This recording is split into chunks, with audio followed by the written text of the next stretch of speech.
እጅግ በጣም ያሳዝናል።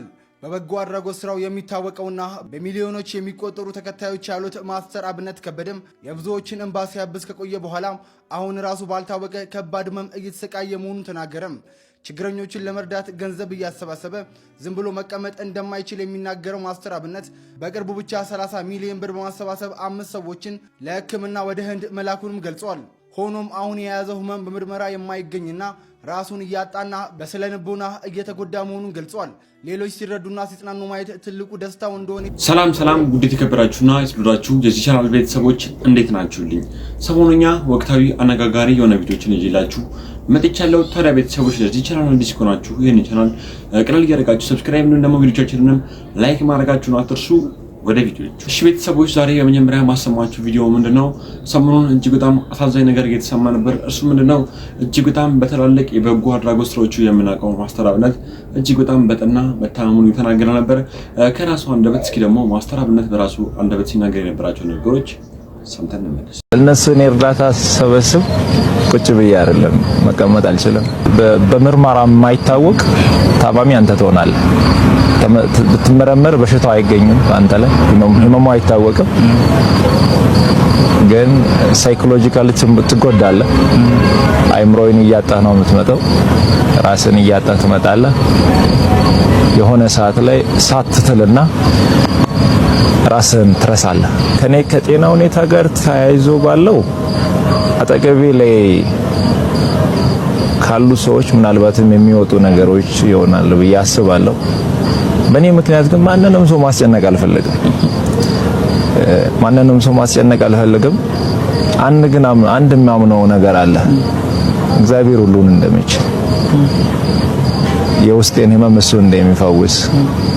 ሰው ፊትን ያያል፣ እግዚአብሔር ልብን ያያል። አጥላው ሰውን ስትረዳ የሰዎችን ህመም የሰዎችን ስቃይ ደርሰ መከራቸው አጠገብ ላይ ስትቆም ልክ እንደኔ ሌሎችም እንደዛው ናቸው። ፊታቸውን ስታይ ወጥተው ሲገቡ ለሌሎች ሲተርፉ ለነሱ የበቃቸው ይመስላል። በዚህ ሳምንት ውስጥ በአንድ ወር ባልሞላ ጊዜ ውስጥ 5 ሰው የህክምና ወጪያቸውን ላይቭ ላይ ቁጭ ብለን ከደጋግ ኢትዮጵያውያን ሰብስበን ወደ ህንድ ሀገር ሄደው እየታከሙ ያለው አሉ። በቅርቡም የሚሄዱ አሉ። በብር ሲተመኑ ብዙ ብር ነው አይደል? ከብር ወደ 30 ሚሊዮን ብር አካባቢ ተሰብስበዋል። እጅግ በጣም ነው የሚያሳዝነው። ቤተሰቦች እድሜና ጤና ይስጥልን ይላችሁ ለማስተር አብነት ጸሎት ማድረጋችሁን አትርሱ። እጅግ በጣም ብዙ ኢትዮጵያኖችን በመርዳት ነው የሚታወቀው ይህ ወንድማችን። ታዲያ እጅግ በጣም ለብዙ ጊዜ ህመሙን ሸሽጎ በኑሮ እየተናገረ ነበር። ታዲያ ቤተሰቦች እናንተስ ይህን ነገር ሲሰሙ ምን ያክል አዘናችሁ? የሚሰማችሁን ሀሳብና አስተያየት ኮሜንት ላይ አስቀምጡልኝ። ተጽዕኖ ፈጣሪ የሆኑ የሶሻል ሚዲያ ባለሙያዎች ሰሞኑን ታስረው እንደነበሩ ታውቃላችሁ። ታዲያ አሁን ላይ መፈታታቸውም እየተነገረ ነው እና ላይ ሁሉም እንደተፈቱ እየተነገረ ነበር። ታዲያ ከዚህ አንጻርም ሰመረ ባሪያው እጅግ በጣም የተለያዩ ንግግሮችን እየተናገረ ነበር። በተለይ ደግሞ የማይሆን አለባበስ ስለሚለብሱ ቲክቶከሮችም የተለያየ ሀሳቡን እየሰጠ ነበር። እስኪ ደግሞ የሰመረ ባሪያውን ንግግር ሰምተን እንመለስ። ጡት መያዣዋን እንደዚህ ከፍታ ኦልሞስት ሩብ ጉዳይ ጡት ብቻ ተሸፍኖ የተረፈው አደባባይ ላይ ታይቶ እንደዚህ ቲክቶክ ላይ መደነስ ላያሳስር ይችላል። እንደ ማህበረሰብ ግን ሞራላችንን ይነካል። የማህበረሰብን መልካም ጸባይ ይነካል። ልጆችን ጥሩ ነገር አያሳይም። ትልልቅ ሰዎችን ያዋርዳል። ትክክልም አይደለም። እንደ ማህበረሰብ ሁሉ ማህበረሰብ ወግ አለው። ስልጣኔ ይመስላል የፈረንጆቹ ይመስላል። አንዳንድ ልጆች አሉ እንደ ፈረንጆቹ አይነት ስርዓት ያለው ሰው የለም። ባይዘይ it's not normal ምናምን ነገር it's awful ምናምን ብለው በጣም ልጸየፉ የማይሆን ነገር ስታደርጉ፣ እኛ ደግሞ ፈረንጅነት ይመስላል መሳት ነው ችግሩ። የሆነ ሚስ አንደርስታንዲንግ ያለ የመጣብን የስልጣኔን የፈረንጅነትን ስልጣኔ በመሳት ምን ተረጉመው ነገር አለ። አሁን በተለይ በጣም ያበደ በሆነ ቁጥር የሳተ በሆነ ቁጥር በጣም ብዙ ፌመስ ሆኖ ምናምን ታገኘዋለህ። እሱን መሳት ነው የማልወደው እና ሰውን አለማክበርን ካጠራር ጀምረ እኔ 60 እና 70 ዓመት ሰው ፍሬንድ ትሄዳለህ ምናምን ሲባል መንገድ ላይ ታክሲ እንዲስቅቅ ነው የሚለኝ። ልክ ነው። ተጣልቼ ማቃሉ በስነ ስርዓት ማን አባክ ነው አንተ ፍሬንድ የምትለው ይሄን የሚያክል ሰውዬ ምናምን ቢል አረ ምን እሺ ነገር ባርይ ምናምን ይገርም እንግዲህ ሙት አፍርጦ ነው የሚለኝ። እንደዛ ያለ እንዴት አንተ የ60 ዓመት እናት ማዘሯ ምናምን እንዴት ትላለህ? እትዬ እማማ ማንን ጉዳ ምንም እንኳን አይቆጥርብንም። በፊት እንል ነበር አሁን አንልም። አልሰለጠንም፣ ብሶብናል፣ አበደን። እንደው ምንድነው የሰለበን? እንደው እኔ በጣም ብዙ ነገር ሊነሳ ይችላል። እኔ ይመስለኛል የተዛባ የዘመናዊነት ግንዛቤ መሰለኝ ከሆነ ጊዜ ጀምሮ የመጣ። ሁለተኛ ደግሞ ትምህርት የሆነ ትምህርት ፖሊሲ ሲመጣ ግብረ ገብ የሚባለው የነ ኢትዮጵያ ምንባቦች የነ አብዲሳ አጋ የነ ምናምን ስለ ጨዋነት ስለ ምናምን የሚያወራው ምንባብ ከአማርኛ ሳብጀክት ላይ ወጥቶ በሱ ምትክ የተተካው ብድርና ቁጠባ በቀለ ተበድሮ ትራንስፎርሜሽን ገብቶ ሚል እኔ አሁን እሱ ምን ማበሰብ እንደሚያስተምር አላውቅም። እና የሲንድሬላ ታሪክ እነዚህ በግል ትምህርት ቤት ከተቋቋመ በኋላ መዝሙር በእንግሊዝኛ ሃሎዊን ዴ በቀለ እንትና ዴ ሴንት ሉዊስ ዴ ምናምን ዴ ሲከበር አዲስ አበባ ከተማ አማርኛ መናገር ወንጀል ነው ተብሎ ሲለጠፍ ቡሄና ምናምን እንደ ነውር ታይቶ ቫላንታይን ዴና ምናምን ዴ አዲስ አበባ አንተ ማል ሽሮ ሜዳና ፈረንሳይ ለጋሶን ተወልዶ ያደገ ልጅ ሃሎዊን ዴ የአጽም ማስክ አድርጎና ለዚህ ቀንድ አድርጎ ትምህርት ቤት ይዘና ማለት ስድብ እኮ ነው። ወላጅም የሰለጠነ መስሎት ይዞ ይሄዳል። ልጆቹ ሴንት ምናምን እንደ ነው ነገ አዋጡ ተብለው አባት በሱ ቤት ሰልጥኗል ገንዘብ ይዞ ይሄዱ ለሴንት ምናምን እንደ አዋጡ ይመጣል። ምን እንደሚያስተምሯቸው አጣቀም። ያ ትውልድ አደጋውን 18 19 ዓመት ሞላው ጎረመሰ። በምንድን ነው የምንመልሰው? በምንም ልመለሰው እሱ ነው ግራ ይገባል። ትልልቁም ሰው ዝም አለ።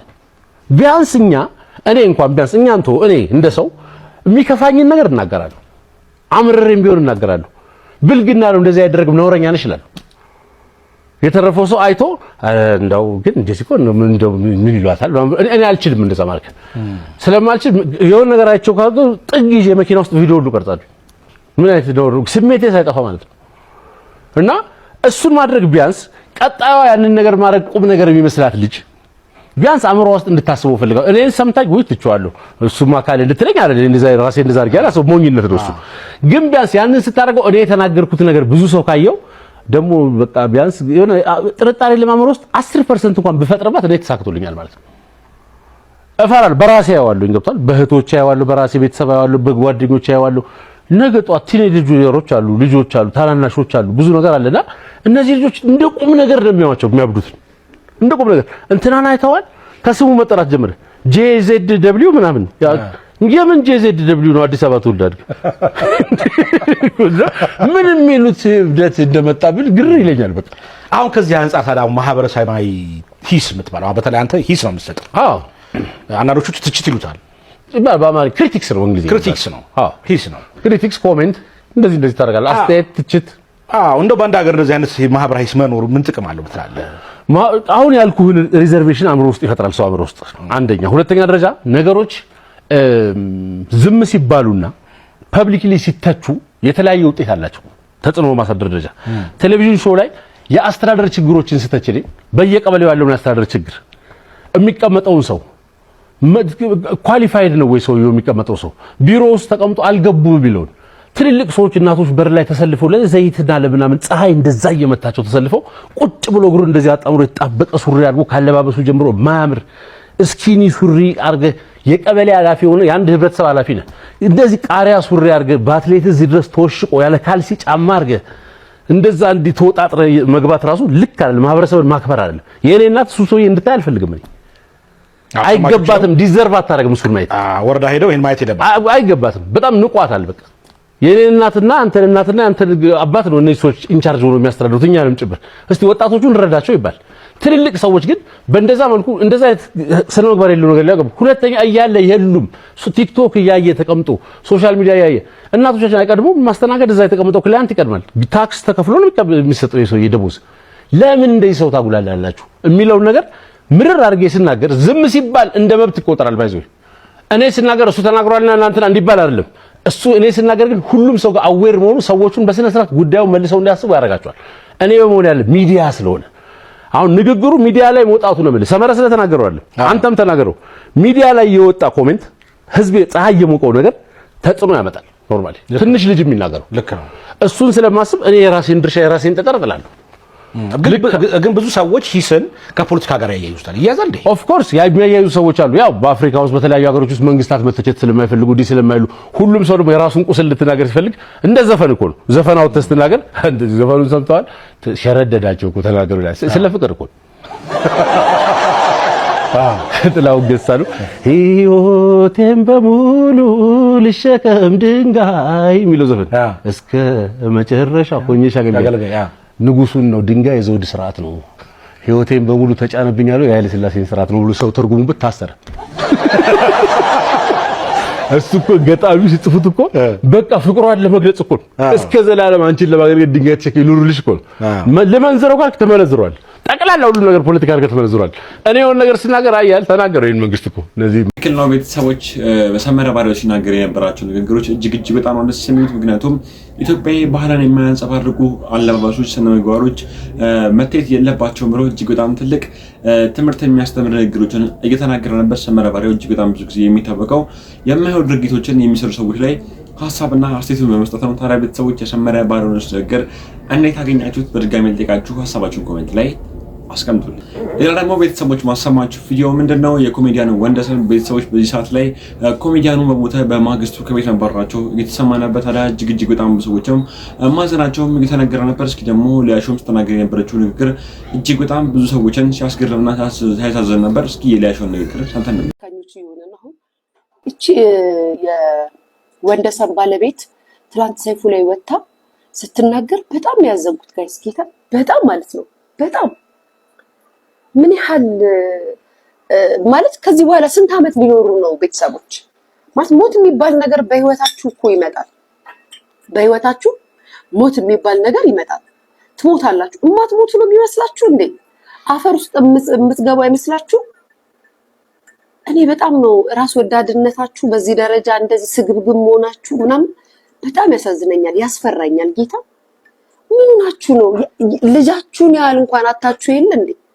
ያውም ደግሞ ለቀበሌ ቤት በዚህ ደረጃ ልጅ ያዘች ያውም ዘራችሁን የተካችን እናት ሐዘኗ ሳይሽር ላይክ ሳትደነድን ከቤት ውጪ ብላችሁ ከነ ልጇ ማስወጣት ምን አይነት ችጋራም ብትሆኑ ነው ግን?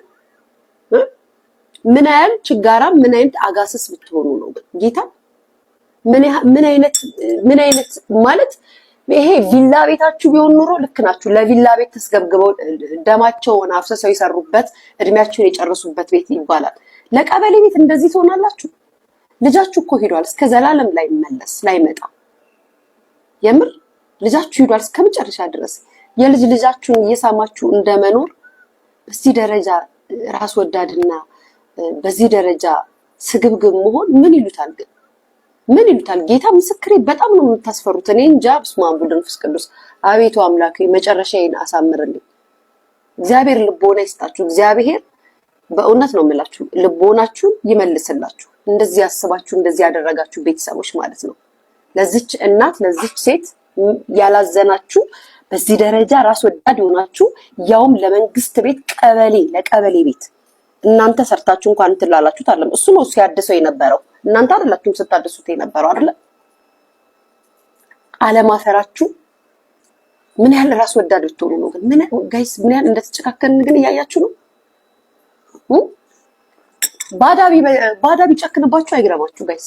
ባዳ ከዚህ በላይ ቢጨክንባችሁ ከዚህ በላይ መቼም ጭካኔ የለም። ልጅን ያህል ነገር አተው የልጅ የያዘችን ሚስት ውጪ ከቤት በማግስቱ ማለት ነው። ልጅ ቀብረው በማግስቱ ውጪ ከቤት ብለው ማባረር ማለት ምን ማለት ነው? የጭካኔ ጥግ እኮ ነው። በቃ ማለት የጭካኔያችሁ ጥግ።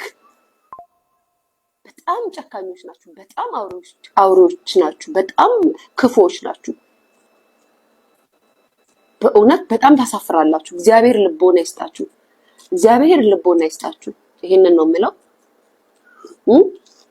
በመቀጠል ጋይስ አሁን የምነግራችሁ ኢንፎርሜሽን በጣም አሜን ልቦናቸውን ይመልስላቸው። በዚህ ሰዓት ላይ ስለ ሰው ልጅ ማሰብ አቁመን ስለ ንብረቶች ማሰብ ከቀጠልን እጅግ በጣም የማይሆን ነገር ውስጥ ነው ይሄን የምንገኘው። ምክንያቱም እቺ ልጅ እጅግ በጣም ነው የምታሳዝነው። ገና አባቷ ከመሞቱ በማግስቱ ከቤት መባረራቸው እጅግ በጣም ትልቅ ሀዘን ተፈጠረባትም ሰይፉ ላይ ቀርባ እየተናገረች ነበር። ታዲያ ቤተሰቦች ይሄ ነገር አግባብ አለው ወይ? እናንተስ ምን ታስባላችሁ?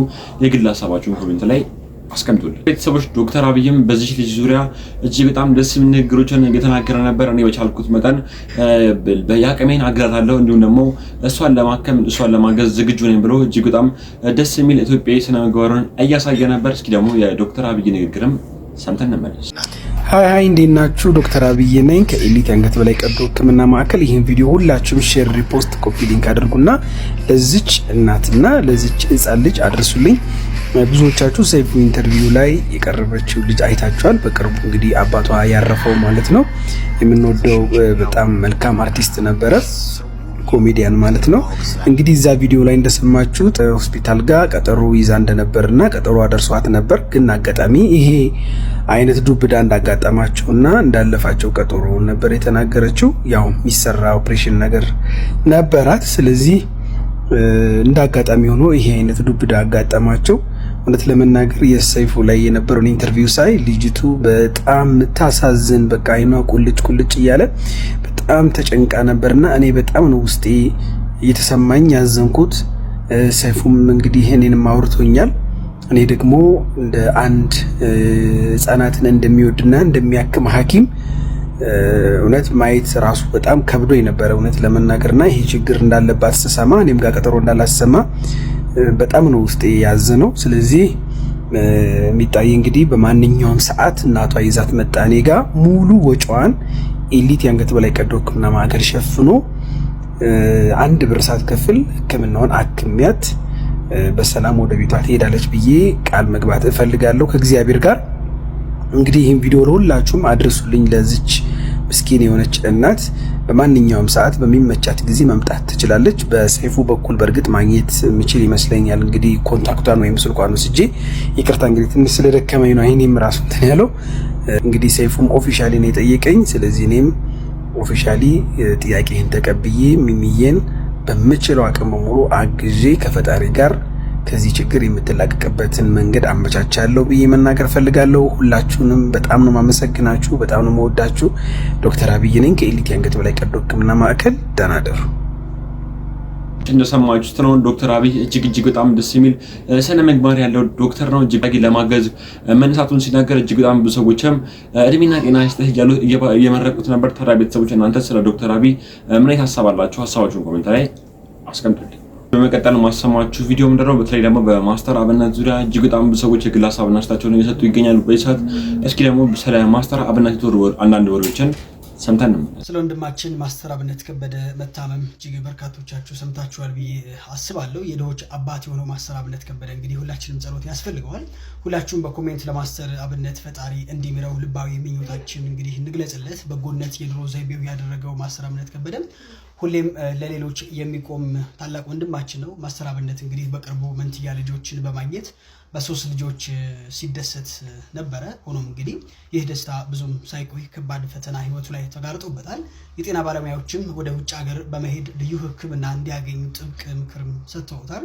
ወንድማችን ማስተር አብነት ከበደ ፈጣሪ ካንተ ጋር ይሁን መልእክቴ። ሰዎች እንደሰማችሁት ነው። ይህ ወንድማችን ሲናገራቸው የነበሩ ንግግሮች እጅግ በጣም ነበር ደስ የሚሉት። ምክንያቱም የአቅማችንን እንኳን በገንዘብ በመርዳት ባንችል በጸሎት ልናግዘው ይገባል እየተባለ ነበር። እባካችሁን ሁላችሁም ባላችሁበት በምትችሉት አቅም ማስተር አብነትን ለማገዝ ዝግጁ እንድትሆኑ የተባለ እጅግ በጣም ሰዎች ጥሪ እያደረጉ ይገኛሉ። እስኪ ደግሞ ሌላ ቪዲዮም አይተን እንመለስ።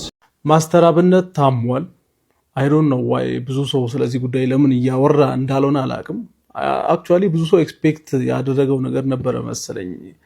ብዙ ሰው አይቶት ምናምን ማስተር አብነት ምን ሆኖ ነው እያለ ነበረ። ቲክታክ ላይ ጄኑዊን ከሆኑ ሰዎች ውስጥ አንዱ ነው ማስተር አብነትን። ውጭ ሀገር ሰሞኑን ሄዶ እንደሚታከምም እየተናገረ ነው።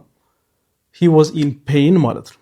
ለረጅም ጊዜ he was in pain ፊቱ ያስታውቅ ነበር እና ፈጣሪ ይማር። ሌላ ምን ማለት ይቻላል? ቤተሰቦች ይህንን ቪዲዮ እንደሰማችሁት ነው። እነዚህ ቪዲዮዎች ግን ከተለቀቁ በኋላ ማስተር አብነት በድጋሚ መጥቶ እባካችሁን የኢትዮጵያ ሕዝቦች እንዳስጨነቋችሁ አውቃለሁ፣ ስለኔ ብላችሁ ምንም አይነት ገንዘብ እናታሰባስቡ ብሎ እጅግ በጣም አስገራሚ የሆነ ንግግሮችን በድጋሚ እየተናገረ ነበር። እስኪ ደግሞ የማስተር አብነት ንግግርንም ሰምተን እንመለስ። ሰላም እንደምን ቆያችሁ? መታመሜን ሰምታችሁ በጣም ብዙ ሰዎች እየተጨነቃችሁ ነው። መታመሜን የነገርኳችሁ እንድትጨነቁ ፈልጌ ሳይሆን እንድጸልዩልኝ ስለሚፈልግ ነው። በእርግጥ አዲስ ሚዲያ ኔትወርክ ጋር በነበረን ኢንተርቪው ቆይታ ጋዜጠኛው በድንገት ሲጠይቀኝ መታመሜን ነግራችኋለሁ። አሁንም ቢሆን ሁላችሁም በየእምነታችሁ እንድጸልዩልኝ እፈልጋለሁ። ህመሙ የጀመረው አሁን አይደለም፣ ተላምደናል። ዛሬ 1 ዓመት ከ5 ወር አካባቢ የሚሆን ይመስለኛል። ያኔ ጎፋ በመሬት ናዳ ምክንያት ወገኖቻችን በሞቱ ጊዜ ለማገዝ እዛ ነበርኩኝ። እዛ ታመምኩ። ከዛ በኋላ ህመሙ በዛው ነው የቀጠለው። እስካሁን ባለው የሕክምና ክትትል እያደረኩ ነው። ቀጣይ ያለው የሕክምና ሁኔታ በቅርቡ ከሀገር ውጪ ሄጄ በቂ ሕክምና አደርጋለሁ።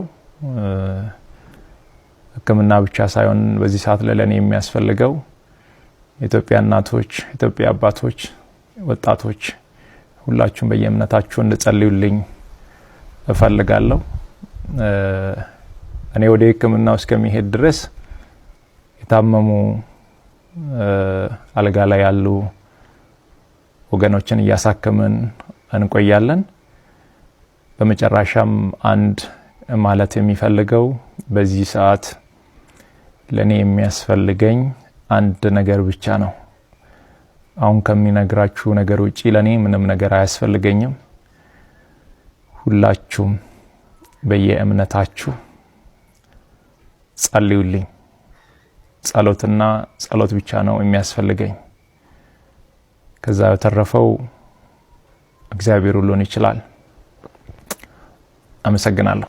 ቤተሰቦች እንደሰማችሁት ነው። እባካችሁ ሁላችሁም በየእምነታችሁ ጸልዩልኝ ብሏል። ሁላችንም እንደምንጸልይለት አልጠራጠርም። ቤተሰቦች ማስተር አብነት ነው ብዙዎችን ሲያስገርም የነበረው በትልቅ ህመም ውስጥና በትልቅ ስቃይ ውስጥ ነበር። እጅግ በጣም ብዙ ለተቸገሩ ሰዎች ገንዘብ ሲያሰባስብ የነበረው እዚህ በምስሉ ላይ እንደምትመለከቱት እዚህ ጋር ገንዘብ እያሰባሰቡ እሱ ደግሞ እዚህ ጋር ሶፋ ላይ እንደምታዩት ታሞ ተኝቶ ነበር። ታዲያ ቤተሰቦች እጅግ በጣም ሰዎች ሳይረዱት ነበር ለብዙ ጊዜ ለተቸገሩ ሰዎች ገንዘብ ሲያሰባስብ የነበረው። በአንድ ወቅት ደግሞ ሲናገር እንደነበረው እግሩ ላይ የካንሰር በሽታ እንዳለበት እንደተናገረውና እጅግ በጣም ትልቅ ስቃይ ውስጥ እንደነበረ ሆኖም ግን ዛሬ ምን ለእናንተ እጅግ በጣም ትልቅ ትምህርት ያስተምራችኋል ብዬ ማሰበው አንድ ቪዲዮ ይዤላችሁ መጥቼ ነበር። እስኪ ደግሞ ወንድማችንን ንግግር ሰምተን እንመለስ።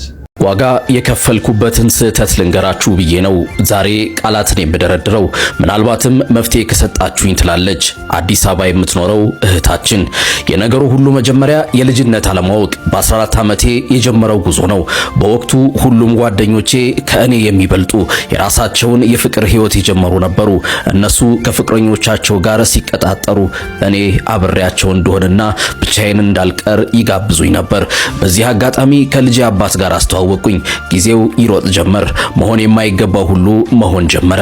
ገና በለጋ ዕድሜ የጀመርኩት ግንኙነት ብዙም ሳይቆይ ከሆነው ሁሉ በማግስቱ የልጄ አባት ከባድ የመኪና አደጋ አጋጠመው። ያኔ የ10ኛ ክፍል ተማሪ ነበርኩ። ትምህርቴን ወደ ጎን ብዬ እርሱን በማስታመም ተጠመድኩ። በዚህ ሁሉ ውጥንቅጥ ውስጥ ሰውነቴ ላይ የማላውቀው ለውጥ፣ ያልተለመደ ስሜት ይሰማኝ ጀምሮ ነበር። ሄጄ ስመረመር የ4 ወር እርጉዝ እንደሆንኩ ተነገረኝ። ደነገጥኩ። ለእርሱም ነገርኩት። በሚገርም ሁኔታ እሱ በጣም ደስ አለው። እንዲያውም አለቀሰ። ከዚያስ እሱ የታማሚ አልጋ ላይ፣ እኔ እርጉዝ ሆኜ ቀናት ይገፉ ጀመር። እርግዝናዬ 7 ወር ሲሞላ እሱ ግን ከገባበት ህመም ላይ መለስ ለዘላለም አሸለበ። ምን እንደምወስን ግራ ገባኝ። የእግዚአብሔር ፈቃድ ይሁን ብዬ ጥርሴን ነክሼ ቻልኩ። ጊዜው ደርሶም ወንድ ልጅ ተገላገልኩ። በዚህ ከባድ ወቅት የሁለታችንም ቤተሰቦች ከጎኔ ነበሩ። እኔም ኑሮዬን ከእናቴ ቤት አደረኩ። ለእናቴና ለልጄ ስል በዚያች ለጋ ዕድሜ ያልሰራው ስራ አልነበረም። የቀን ስራ፣ ጽዳት፣ ጥርሴን ነክሼ እግዚአብሔር ረድቶኝ ሁኔታዎች ተመቻችተው ዱባይ ሄድኩ። ግን ምን ያደርጋል የሰው ሀገር ኑሮ፣ የልጅ ናፍቆት፣ የብቸኝነት ስሜት ተደማምሮ በጠና የመንፈስ ጭንቀት ተመታው። 1 ዓመት እንደሞላኝ ሁሉን ትቼ ወደ ሀገሬ ተመለስኩ። አሁንም እጄን አላጠፍኩም። የተለያዩ ስራዎችን መስራት ጀመርኩ። ልጄ ይሄ ይገዛልኝ ይሄን አምጪ ብሎ እንደ ሌሎች ልጆች አስቸግሮኝ አያውቅም። የሱን ዝምታ ሳይ እዚህ ብሰራ ምን ሆንለታለሁ የሚል ሐሳብ መጣብኝ። ለርሱ ጥሩ ህይወት ለመፍጠር አሁንም ለሁለተኛ ጊዜ ስደት ወጣው። በዚህኛው ቆይታዬ 3 ዓመት ከ6 ወር ሰራው። ግን የልጄና የእናቴ ናፍቆት አቅሜን በለጠው። ተመልሼ ሀገሬ ገባው። አሁንም የምኖረው ከእናቴ ቤት ነው። አንድ እህት አለችኝ። እሷም በቤት ኪራይ ተቸግራ እኛ ጋር መኖር ከጀመረች ቆይታለች። ችግሬ ግን ይህ አይደለም። አሁን 30 ዓመቴ ነው። ከወለድኩ ጀምሮ ከእህቴ ጋር ትንሽ ግጭት ሲፈጠር እናቴ ሁልጊዜም ለሷን የምታደላው ብትሳሳት እንኳን መብቷ ነው ትላለች። የእናቴ ስድቦች ግን ከዚህ ሁሉ በላይ ናቸው። ቀን በቀን መኖርን ያስጠሉኛል። ማንም አይፈልግሽም፣ ሸርባ ጋለሞታ፣ ከዚህ ቤት መቼ ነው የምትወጪው የሚሉ ቃላት እንደ ውሃ ትረጨኛለች። ከሁሉም በላይ ልቤን የሚሰብረው ድጋሚም ለማግባት ያሰብሽ አይመስለኝም በየወሩ ሳትጠርጊ ጠርቀም አድርገሽ እንደ እህትሽ በ9 ወር አትወልጂውም ወይ ብላ የምትናገረው ነው። ይህን ሁሉ የምትናገረው ልጄ በሚሰማበት ከፊቱ ሆና ነው። ኑሮው ከጎዳኝ በላይ ይህ በልጄ ፊት የምሰደበው ስድብ ሞቴን አስመኝቶኛል። ቀን ሙሉ ስራውዬ ማታ ቤት ስገባ የነገር ድግስ ነው የሚጠብቀኝ። እውነቱን ለመናገር ዳግም ለማግባት ምንም ሐሳብ የለኝም። ትልቁ ህልሜ ልጄን ጥሩ ደረጃ ባደርሰው ነው። አሁንም አረብ ሀገር ለመሄድ አስቤ ቪዛ እየጠበቅኩ ነው። እሱም አልመጣ ብሎኝ ተስፋ ቆርጫለሁ። በዚህ መሃል ስራ ቦታ እወድሻለሁ የሚለኝ በሁኔታ የሚያዝንልኝ ጥሩ የሚመስል ሰው አለ። ግን ፍርሃቴ ነገ ሳገባው ቢቀየርብኝስ? መልሼ የሚሄደው ወዴት ነው? መልሼ ወደዚሁ የእናቴ ቤት ወደ ስድቡ? አንዳንዴ ራሴን ለማጽናናት ለኔ ብላ ከዚህ ቤት እንደወጣ ፈልጋ ይሆን ብዬ አስባለሁ። ተከራይተሽ አትወጪም ብለው ደግሞ ይከለክሉኛል። ጎረቤቶቼ የቤት ኪራይን አስበሽዋል ይሉኛል። እኔ ግን እሷን በማስቸገሬ ልጄንም በማድከሜ ለዛ ይመስለኛል ይህ ሁሉ የሚደርስብኝ። ልቤ ተሰብሯል። የትኛውን መንገድ እንደምመርጥ ግራ ገብቶኛል። ምን ማድረግ ይሻለኛል? ያልመጣውን ቪዛ ተስፋ አድርጌ ልጠብቅ ወይስ ውስጤ ሙሉ በሙሉ ወዶ ባላመነበት ትዳር ውስጥ እግሬን ልክተት ስትል አጥብቃ ትጠይቃለች። እናንተም የተለመደ ምክራችሁን ስጧት። ዛሬን ለነገ እንኑር። መልካም ጊዜ። ግራሚ የሆነ የህይወት ታሪክ ነበር ሰምተን የተመለስን። ታዲያ እናንተስ እነዚህን የህይወት ታሪኮች ከሰማችሁ በኋላ ምን አይነት ትምህርትስ ወሰዳችሁባቸው? የሚሰማችሁን የግል ሀሳብና አስተያየት ኮሜንት ላይ አስቀምጡልን። ቤተሰቦች ለዛሬ ይዤላችሁ የመጣው ቪዲዮ እነዚህን ያስሉ ነበረ። በቀጣይ እናንተን ትምህርት ያስገኛችኋል፣ ቁም ነገር ያስጨብጣችኋል የማሰባቸው ቪዲዮዎች ይዤላችሁ እመጣለሁ። በዚህ ቻናል ላይ ይህ ነገር ይጨመር፣ ይህ ነገር ይቀነስ የምትሉት አስተያየት ካላችሁም የግል አስተያየታችሁን ኮሜንት ላይ እንድታስቀምጡልኝ ስል አክብሮታዊ ጥያቄ እጠይቃችኋለሁ። ስለዳመጣችሁኝ አመሰግናለሁ። ቴንክ ዩ